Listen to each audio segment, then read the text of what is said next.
Okay, so I do have a topic for Coffee Talk today, and that is the topic of filters on social media and filters on photography, and something that I have never been great with. I love this particular filter because it gives me the date and the time,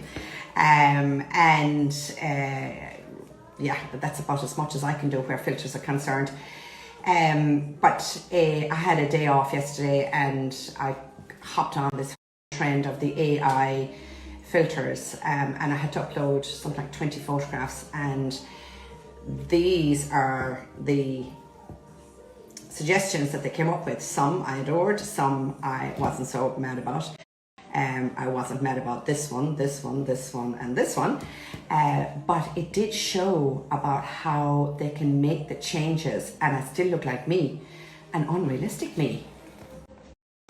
And the problem with filters is that they overwhelmingly tend to alter your face in the following way. They make you appear to have bigger eyes.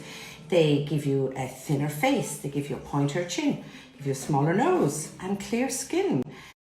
Made me look like as if I was in my 20s, but my God, I didn't even look like that in my 20s.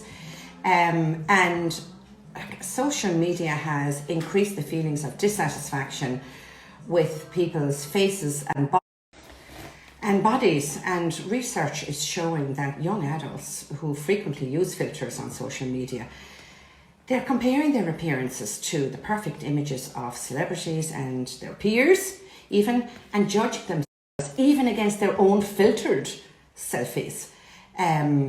This really alarms me, because as I was looking at those photographs, I thought, oh my God, my brows look great.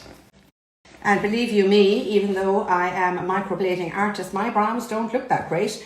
At the moment, they need to be tinted because I've got a couple of grey ones there. They also need to be tidied up because I've got a couple of fluffy ones there. And I might even need a colour boost as well. So, yeah, I did get caught up in it yesterday. It was interesting because I had 20 images and I was starting to compare.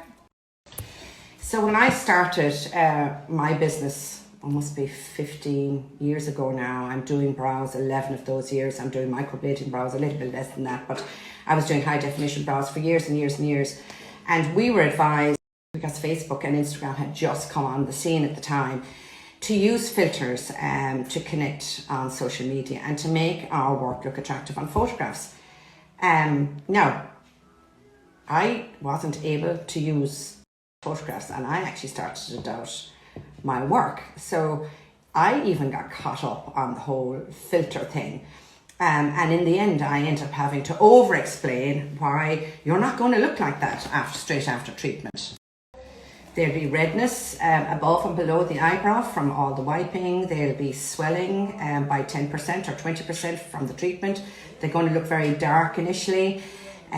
Your strokes are going to be visible initially, but as they heal into the skin, you're not going to have all those beautiful strokes unless there's a negative space in between them. So the whole thing is just simply not true. It's a lie, and it's no different to, applying your fake tan. You got to look awful for a bit before it actually starts to look great. So walking out of here after having eyebrow tattoo done is not going to be. They filter the photographs to make them look like as if you could leave a tattoo parlor with your eyebrows done and that you can head on the town that night because they're done. No, not the case. I don't use filters on my photographs here. I don't use filters on social media up to now, just this Tuesday thing, because I don't know how to use them. But the AI filtered photographs yesterday, they just blew me out of the water. They were an avatar and I wanted to look like this. I did.